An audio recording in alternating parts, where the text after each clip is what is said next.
Miss Joey Cruz, nandito po ba? Yes, Mr. Chair. Okay, Chairman. Asan po siya? Asan po siya? Ayan. Oo.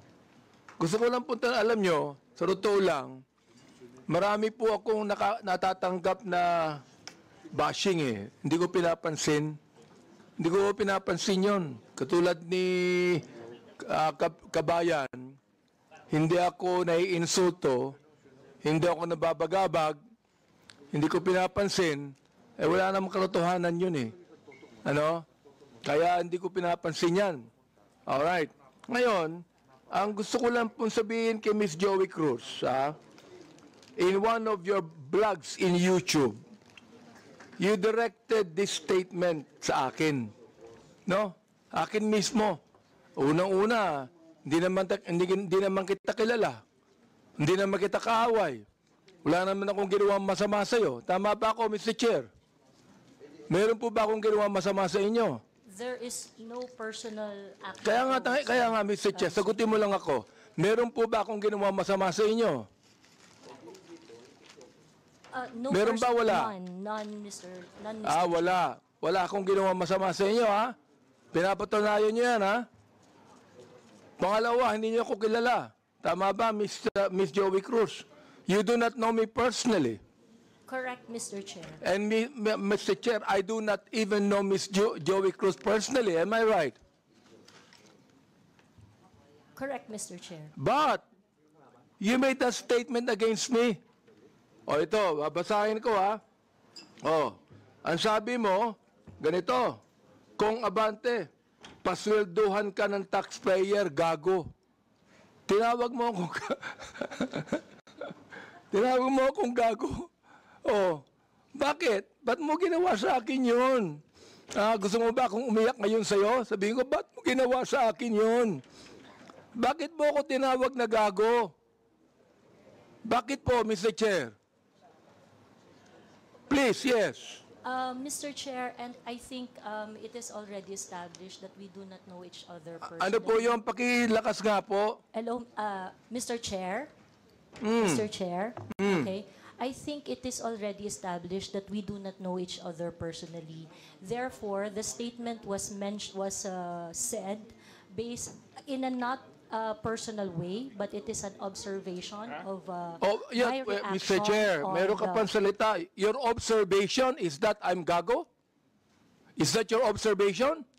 This pertains to the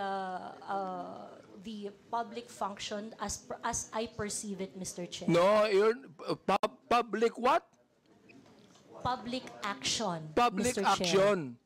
So you mean that is the public that is actually telling me that I'm gago? No, Or Mr. is it Chair, you? the statement Let me came ask from you, me. Mr. Chair, is it you? Yes, Mr. Chair. So you were the one that said that, right?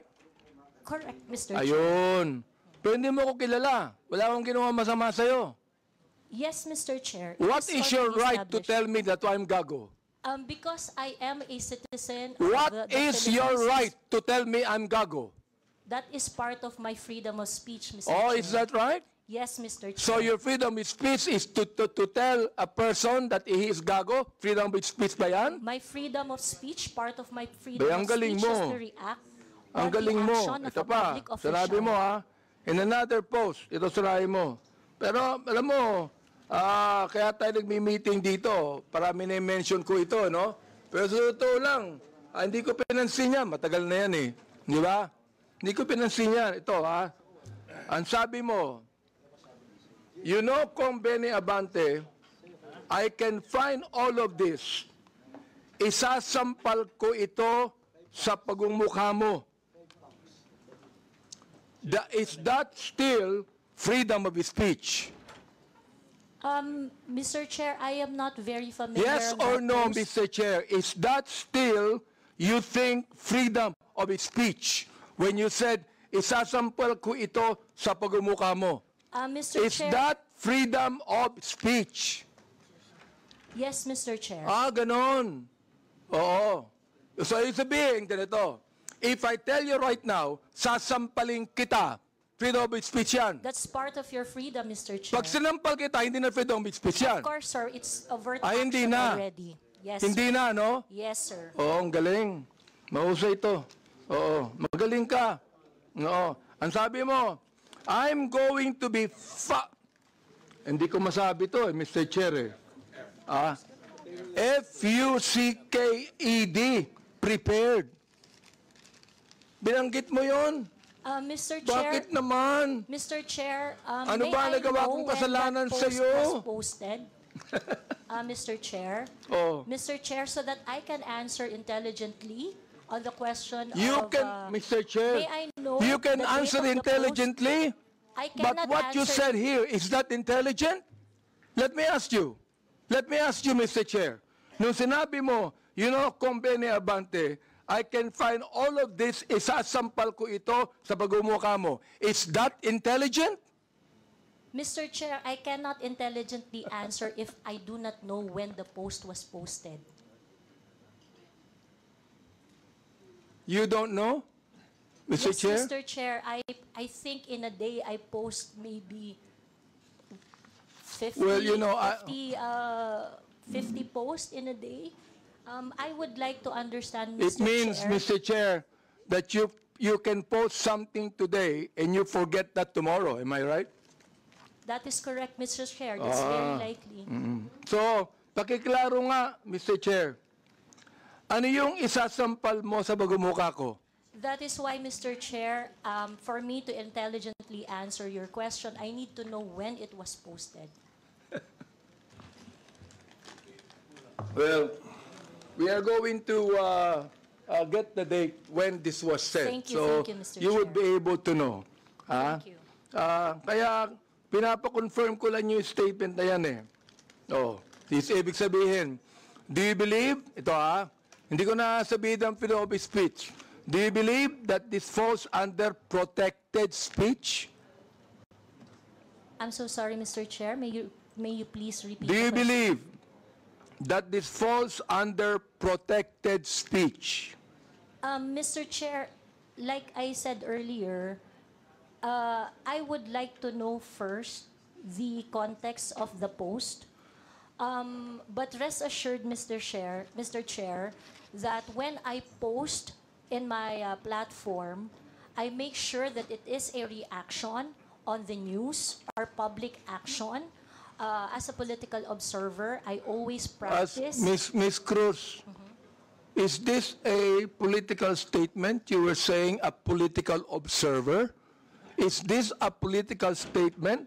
Do you believe that using profanities, insults, and malicious accusations online represent fair and respectful, intelligent discourse? Except as part of your statement, Mr. Chair, the malicious imputation you said, I accept that. The rest that you said, yes, it is part of the healthy public discourse. It is part of what, Mr. Chair? Healthy public discourse. O therefore, pag binanggit natin using profanities, insults, and malicious accusations, that is, anong tawag mo doon?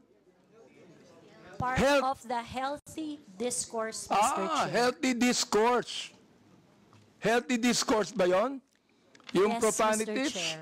Yes, Mr. Chair. insults, and malicious statements, healthy discourse sa'yo yun.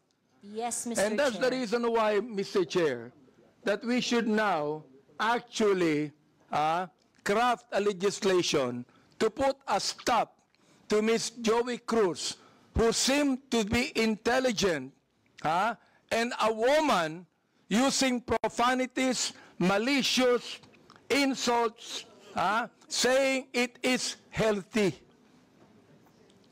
Yes, Mr. Chair, I stand by my statement. Everything you said, except the malicious imputation, which I do not do, is part of a healthy public discourse. It is part of my freedom of speech. In fact, it is recognized under the Universal Declaration of Human Rights Act that I It is should be recognized able to where? express my opinion without Ms. interference. Joey Cruz, I am the chairman of the Committee on Human Rights, and this is not recognized. Profanities, insults, and malicious words are violation of human rights. You violated my human rights.